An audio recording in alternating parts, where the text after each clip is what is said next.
Hey everybody, it's Jordan here with Farm Builder. Thanks for checking in today. And today it's a real treat to have Richard McConnell and Tina Williams here. And we're going to talk a little bit about cows, stockmanship, and marketing. And so just a little bit of an introduction, if you don't mind, of yourselves, who you are, what do you guys do for people who may have never heard about Bud Williams or proper stockmanship. And then we've got some questions from Facebook to go over, and hopefully everybody will leave a little bit more knowledge than they have right now. Okay. Tips are always good. Well, ladies first. Okay, well, I'm Tina Williams, and Bud and Eunice Williams was my parents, and my dad and mom worked with a wide variety of livestock in a wide variety of situations, and came up with some ways of handling the livestock in such a way that you get a real good outcome. And there's a lot to it, so and we've kind of taken it on to teach the stockmanship, and then now I've added 3 years ago added the livestock marketing, and it too is a very different way of looking at something that people have been doing for a long time, but it's quite different, just like our stockmanship is quite a bit different way of looking at that too. Not conventional. Not the usual cowboy it around way. No, no. no ramming, jamming. We look at handling livestock in a better way, as a method of not only improving our profit margin, but a better quality of life, not only for the handlers, but for the people and the livestock together. We see better performance with the livestock that we handle, less sick, less death loss. I don't really know how to put a value on quality of life, but I know there is one, and we try to assist people in every way that we can. We try to teach our methods so that people can understand them and have a better outcome with their experience with the livestock. It's usually a typical thing when someone wants to get into cows. They worry about, oh, I need to put up some fence and some water and then just go get me some cows and dump them out there in the field, and that's all I have to do. I'm in the cow business.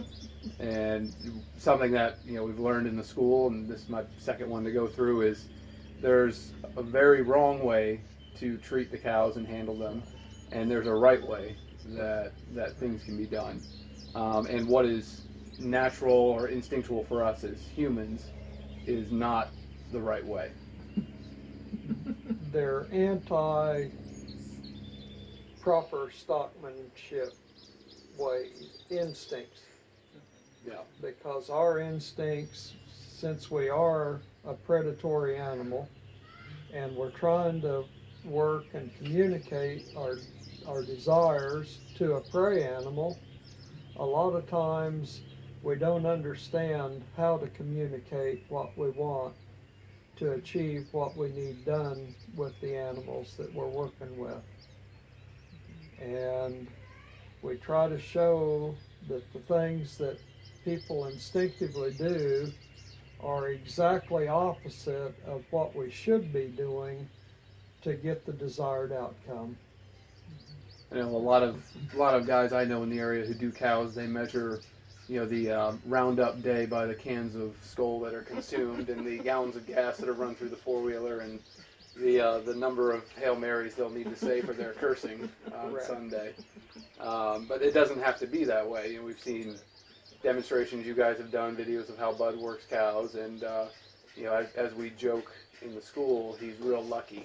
Yeah. Real lucky with how he handles all the those time. cows. Yeah, a lot of times we'll have people who did that kind of situation, invite all the neighbors, and once they learn these techniques, they realize they don't need all the neighbors, and really it's better if just the couple, or maybe the couple and their kids, Right. do it all, and then everybody's happy at the end of the day, and that's a nice thing too, for the people to be happy as well as the livestock to be happy. Yeah.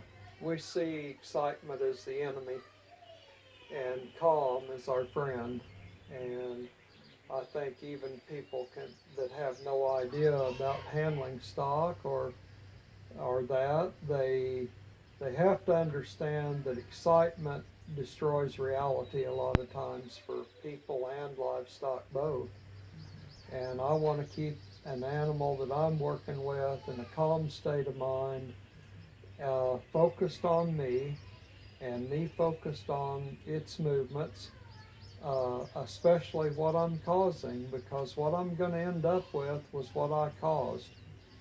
And once you get past that hurdle that the universal law of stockmanship is the animals are never wrong, then it becomes easier for you to adjust your movements and your positions so that you get a better outcome with your handling of the livestock.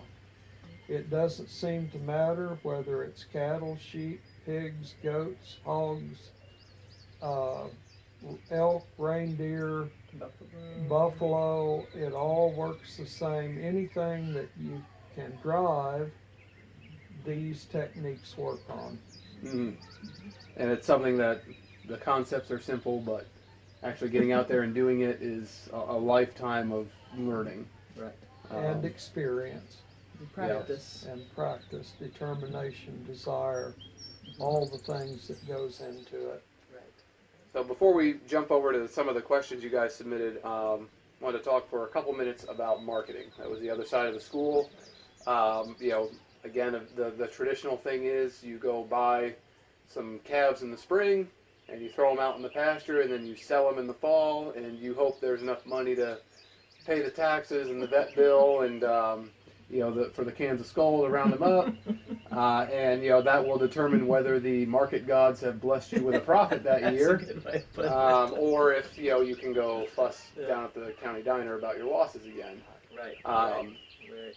For those who may have never heard about it, take a few minutes and explain the difference between a buy-sell system and a sell-buy system. Well, it's the key point of all this, and I'm not sure if I can do it in a couple of minutes, but we'll give it a try. Actually, every exchange is a sell-buy and not a buy-sell, and every exchange is done right away. I just exchanged just a few minutes ago. I exchanged some money for frozen chicken, and that was a sell-buy. That was done right then. I sold money, and I bought the chicken, and there was no time involved. I didn't give you the money 3 months ago, or sorry, 6 weeks ago, my time, and then hope that my chicken lived or that it gained weight or anything. It was done right then. And that's kind of what we talk about is making these exchanges on today's market, and the only price we care about is today's price. That's it. That's the only thing, because it's really the only thing we know for sure. It's a fact. Now, we do know past prices, but that's over, so it doesn't help. But we do not know the future prices. So we're going to do our sell buys today, and we're going to determine which animals are undervalued and which animals are overvalued. And we're going to provide the market with overvalued animals, which means we're going to sell them, and then we're going to replace them with undervalued animals, which is the buy. Mm-hmm. And then in that right there is where we make our profit. And to add to that, I think that most farm and ranch models have been misled in the thinking that production is the way to profit. Right, there's more cows, bigger cows. More gains, more creek-fed calves, more weight. That really what happens when you market those, they get discounted because they're fleshy animals. Too fat. Yeah. Too fat. And so that immediately tells me maybe production is not the way to make it. We should be focused on profit, and that's what we concern ourselves with. Anybody can grow animals, but to be truly profitable, marketing skill is really what is going to get you there. Mm-hmm. It's not going to be grow more cattle on fewer acres and put more pounds of beef to the market. It's going to be to sell the overvalueds and buy back the undervalueds, and in that is the profit. Yeah, because if I'm buying a widget for $1 and I'm selling it for 95 cents, it doesn't matter if I do one or a million of them, I'm losing money. Can't make it up on production. Right. Is what I'm trying to say, and that's what most of my life people had told me you need to do is have more cows on fewer acres, make more pounds of beef, and in doing that you would be profitable. Mm-hmm. But that's hope, and hope is not a strategy. Just real quick, you don't have to go to the auction all the time either. In fact, a cow calf guy would never. It would have to do with when you sell any of your animals. You have to sell some of the animals, and it's when you do that, and your buyback is your replacement animals, either heifers or cows. Well, and as we learned in the school, all of the animals should potentially be for sale. Absolutely. Right, at any point. Which is it's a mindset change for someone who's been cow calf for 50 years, or granddaddy did it, and that's our modus operandi. That's what has to change. Right. Granddaddy didn't have computers and Facebook either, but most people do have now. Everybody's got a phone. Yeah. So change is possible. Both the marketing and the stockmanship are one thing that it's a personal endeavor. And if a person isn't willing to change, then their outcomes will remain the same. Mm-hmm. And so if you like how it is and you like the profits that you're making now, then by all means continue to do that. Mm-hmm. But on the other hand, if you're not being as profitable as you possibly think you could be, then you can't keep doing it the same way and get a better result by not changing. You have to change something. Yeah. And that's something I think a lot of farmers may have forgotten, is we need to be in the business of profiting. Absolutely. Right. So, Right. yeah, those are all excellent points. So we got a lot of questions from Facebook that we can go over. Yep. Just for anybody watching, if you are wondering about the stockmanship and the marketing and what all this means, Richard and Tina have a fabulous school that they do all over the country, different places, different times of the year. And when you attend these schools, you will be given all of the tools to execute this marketing system. So it's not something you have to figure out. Tina already has done the Excel heavy lifting to make it easy. So or we just don't use the technology and we just keep selling it like we've always done. So That's right. all right, so we'll go into a couple of the questions here before we wrap it up, and some of them we already answered in our discussion. Couple questions that I wrote down. Is there a way to look at the value of a sell-buy system and proper stockmanship for that person who is just starting the farm? Maybe they're looking to buy a place and get going.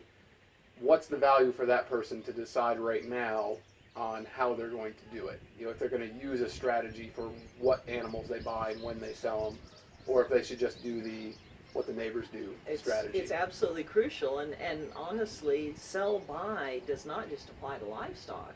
It applies to buying your place, or leasing your place, or picking your place. You want to buy the undervalued, but will still work for you. I mean, so it starts at the beginning. I don't think there'd be any way that you could say, well, we'll do conventional, and then now we'll start doing the other. Well, we look at our schools and training as a personal investment in your future. I spent years at the university, and the university models I found are not as profitable as they could be, and That's good. and so I was looking for a better way. And Bud asked me, Richard, what's your marketing plan? And I said, well, I sell a few calves in April, and I sell a few more calves in October. And he had very little to say. His comment was to get up and walk off. And I figured that that was a sign that possibly I was missing a few integral parts of marketing. And like I said earlier, profitability is determined by marketing skill. And so that's what we need to be focused on. And to do that, we need the facts, and the facts were last week's market results. We know what we know right now. Absolutely. That's the only thing that's certain. Right. That's right. That's right. All right, so we'll jump into some questions here. Todd had a question here, I guess asking for an example of how a sell-buy strategy works with commodity cattle and the minimum length of time a person typically needs to hold a weight class before remarketing it, and what would be considered too soon. I know people that buy cattle and they never come home. They go from the market to another buyer. And so time is really not what we use to decide and to determine how we're going to be profitable. We don't use weight. We don't care about buy them at 400, sell them at 600 or 800, like a lot of conventional thinking goes. And so it still keeps coming back to the same thing. You sell the overvalued today, you buy back to replace those at a profit, the undervalued, and in doing that, we can turn as often as we can, as long as the value is there in the market for us to take advantage of. So soon enough is as soon as you buy them. If the value. I'd say as soon as you own them, that's probably, they should be for sale right after that. It's just like you said, everything is for sale, and you just have to determine when it becomes overvalued, and you can replace it at a profit. Absolutely. Yep. All right, so Chris had a question. He said, what opportunities do you see for the small to mid-sized cattle producer in the next 5 years? Where's your crystal ball, Richard? I have no future predictions whatsoever. I've watched people do that over and over and fail at it. And sometimes in a small failure, and other times in a total disaster. So if you want to go by soothsayers and prognosticators down the line, again, hope is not a strategy. And dreaming is great, but marketing skill trumps all. And the thing is we're talking about today's price and a difference between an overvalued and an undervalued animal today. So honestly, whether that's $10 a pound or 50 cents a pound, it doesn't matter, because we're working on the difference.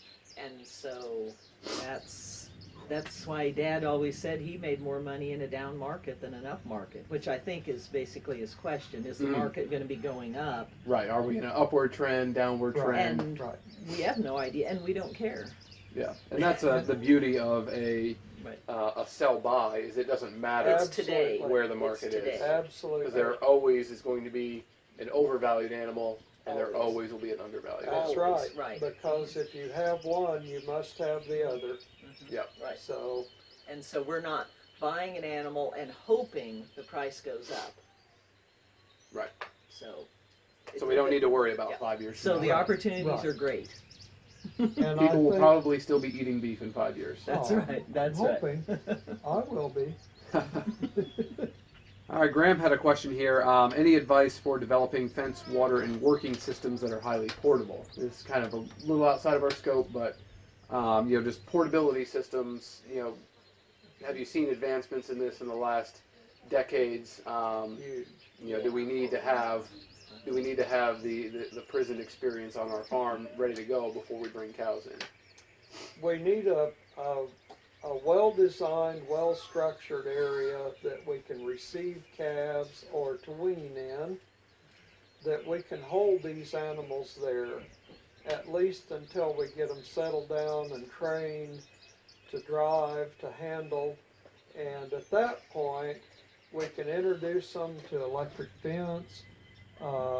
Huge advancements in electric fencing and chargers, and the solar chargers that have came on in the last, 10 years or so, 15. It used to be you'd have your 50-mile fencer plugged in at the barn, Right. and some tree all the way in the back, 40 would fall on it, and then the cows are out, and Yep. you curse electric fence. I've had wonderful luck with electric fencing and subdividing our pastures and better utilizing the forage that was growing there, and at the same time improving our forage density and vigor and diversity, and seeing how much improvement can be made simply by moving stock, given what they need for a day or two or three, and then Excuse me. and then giving them another break that they can utilize for the next day or two, or even a few hours. We've been at ranches where they were moving fences, giving new breaks 8 times a day with 1,000 head. Yeah. And seen the improvements in the soil, the land, and the profitability of the people that are producing on that land. I think it's when we start to look at technology and the tools we use as something to be used to enhance our whole system, instead of just, well, we just use fence to contain cows. Now we're using fence to direct cows to where they need to be and to hold them there. It all goes back to management. So, yeah, they're management tools and not simply containment tools. Right. Exactly. Jamie had a question here. Is there a range or an upper or lower limit to the number of cows needed to make the best use of the Bud Williams system for buy-sell? In other words, are there numbers of cattle too low for the system to be effective, or numbers of cattle too large for the system to be effective? Nope. One I think to that has nothing to do numbers with it. means nothing. Nope. It's just like the price of cattle. This takes all of the worry out of that. And we know from our last sale what we can replace with at a profit, and we already know before we go to the market what we can give for those and have a nice profit to go with it. Right then. I think what it might be getting at, and maybe other people are wondering, is how many do I need to have a salary doing this? And that's, how long is a piece of rope? That's Right. probably it. Although I think Dad's did, what was it, about 100 animals. Yeah. I think he felt, and that would be maybe 100 stalkers or 100 Right. cows, but it depends on the area and the type of grass. Like And here your in, resources. right, Right. if you're in Wyoming, where it takes 300 acres for a cow, or here where Right. it's 3 acres. So Right. but If you think about it, with 100 animals, if you are buying and selling 4 times a year with that, and you're making $100 profit per head, that's a $40,000 income. right. Right. So it's something that you can make a profit on one, but that doesn't mean it's enough to quit your day job Right. and move That's back to the right. farm. It's knowing the numbers. Right, but Correct. there's so many. What are your living expenses? If you live inexpensively, then so there's a lot. But there isn't a minimum number of animals or a maximum number for using this marketing. No, absolutely not. All right, Chris said, in a stocker operation using sell-by, do you recommend owning the cattle outright or using some kind of leverage? This is more of the financials Well, of it. this is a personal thing, Right, Jordan, more than anything else. I feel like I try to keep as many inputs out of our management as I possibly can. And so when you start leveraging with borrowed money, that means that somebody else has taken part of your profits for their pleasure and goodness, rather than us having it and enjoying it. Mhm. And so I've always been one my entire life that I have the resources to do what I need to do on hand. We So it's make not the money recommended, first. but I'm sure there's That's- people who do it. Oh, and I'm sure there are times that it needs to be done. I agree with that. But I think our ultimate objective should be that we work from our own resources. Right. Right. But if you you get fired up about buy, sell, and proper stockmanship, it doesn't mean you should take the Visa and run down to the stock sale and max it out. Right. That's probably not your best bet. And Might then- need some marriage counselors after that. Yes. Well, and it's like the numbers thing. The thing is, you start with one. You sell that one, maybe you have enough resources now to buy two. And the thing is, like he said, you're keeping the bank out of it, which means you have more flexible decisions. Sometimes if the bank is loaning you the money, they're saying what you can buy and what you can't. Or when you have to sell them. Mhm. And that's even worse. That can all mess up the marketing if the bank is the one who's making the decisions for you. Yeah, it's another undue influence on your process. Correct. Right. Right. All right. So last question here. Looking at just agriculture and the state of it and the folks who are in it, what words of wisdom would you have for that young couple out there, 20, 25 years old, looking to get into farming, first generation? They're kind of maybe a little bit enamored with, selling at the farmer's market or what have you.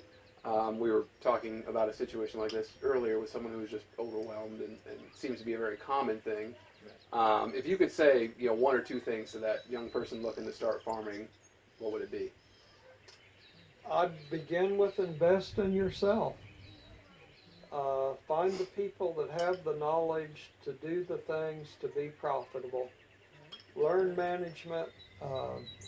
Have a good grasp of the forages that you grow, what you can produce, the animals. You're going to need to keep them alive. And in reality, that's about all I concern myself with anymore. I could care less what the market does. I'm going to make a profit, whether the market goes up or goes down. So I look at our teachings, at least, as an investment in your future. And that's how I see it. And I think that's what it is.